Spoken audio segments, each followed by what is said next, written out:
Saat kunjungannya dalam rangka perayaan 80 tahun kemenangan Perang Perlawanan Rakyat Cina di Beijing, Rabu 3 September 2025, Presiden Prabowo Subianto sempat membahas rencana megaproyek Giant Seawall bersama Presiden Xi Jinping. Sebenarnya bagaimana detail megaproyek ini dan perkiraan biayanya?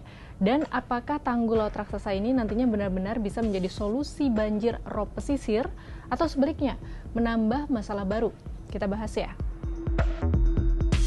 Dalam pertemuan bilateralnya dengan Xi Jinping, Presiden Prabowo sempat membahas proyek Giant Seawall yang direncanakan membentang di pesisir utara atau Pantura Jawa.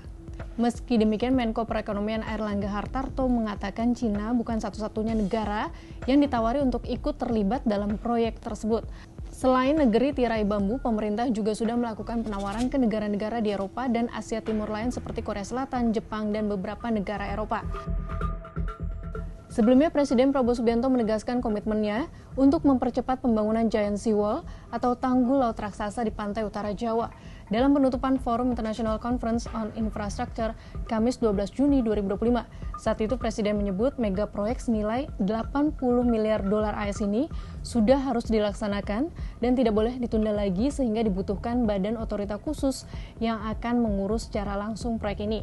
Jumlah itu setara 1.280 triliun rupiah dengan asumsi nilai tukar 1 dolar AS sebesar Rp16.000. Adapun proyek tanggul laut raksasa direncanakan membentang sejauh 500 km dari Banten hingga Gresik, Jawa Timur. Tujuannya yaitu untuk mengatasi persoalan banjir rob di pesisir Pantura Jawa. Pesisir utara Jakarta dan Semarang akan menjadi prioritas pertama pembangunan. Adapun pembangunan tahap awal di wilayah Teluk Jakarta sepanjang 41 km diperkirakan butuh waktu 8 hingga 10 tahun. Jika ditotal, penuntasan seluruh proyek ini memakan waktu sangat lama, yaitu 3 kali masa jabatan presiden atau sekitar 15 tahun. Pertanyaannya, dengan anggaran jumbo 1.280 triliun rupiah dan pembangunan yang cukup lama, apakah Giant Seawall bisa efektif mengatasi persoalan banjir rob di pesisir Pantura Jawa? Dalam artikel Kompas.id 18 Juni 2025, Deputi Pengelolaan Program dan Jaringan Koalisi Rakyat untuk Keadilan Perikanan atau KIARA, Erwin Suryana menyebut, jika proyek tanggul laut raksasa belum tentu efektif mengatasi persoalan rob di seluruh Pantura Jawa. Sebaliknya, infrastruktur tersebut berpotensi menimbulkan sejumlah persoalan baru, diantaranya kerusakan lingkungan dan hilangnya pantai-pantai berpasir yang umumnya dijadikan tempat bersandar kapal-kapal nelayan. Situasi ini bakal mempersulit nelayan karena harus memutar jauh untuk masuk atau keluar perairan, sehingga berdampak pada penambahan penggunaan bahan bakar. Erwin pun menyarankan agar pemerintah berhati-hati, sebab tidak semua persoalan rob bisa selesai dengan tanggul laut. Hal senada diungkap oleh Kepala Laboratorium Geodesi Institut Teknologi Bandung, Heri Andreas. Ia mengatakan ada banyak pilihan yang bisa diambil pemerintah untuk menyelesaikan persoalan banjir rob di Pantura Jawa. Selain tanggul pantai atau tanggul laut, ada pembuatan sistem polder, pembenahan manajemen air, relokasi, hingga pembenahan tata ruang dari hulu ke hilir. Pilihan solusi itu bisa juga dikombinasikan satu dengan yang lain tergantung mana yang paling efektif dan efisien untuk dilakukan.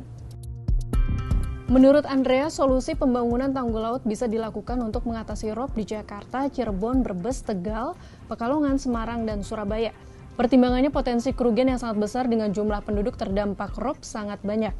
Pembangunan tanggul laut itu sekaligus bisa menjadi solusi atas kebutuhan ruang dan kebutuhan air baku di daerah-daerah tersebut. Kemudian untuk mengatasi rob di kawasan Muara Gembong, Pesisir Karawang, dan Pondok Bali Subang, relokasi menjadi solusi yang dinilai Heri paling tepat. Alasannya, potensi kerugian di daerah-daerah itu tidak sebesar di tempat lain. Biaya untuk relokasi pun dinilai Heri lebih murah jika dibandingkan biaya pembuatan tanggul.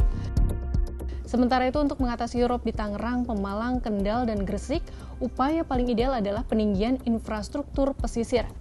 Adapun penanganan rob di Serang, Eretan Kulon, Demak, Pasuruan, dan Probolinggo bisa dilakukan kombinasi antara pembangunan tanggul dan relokasi.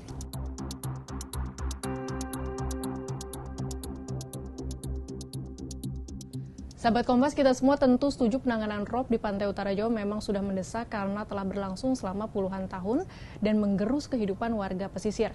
Namun apakah betul solusinya cukup dengan pembangunan mega proyek tanggul raksasa?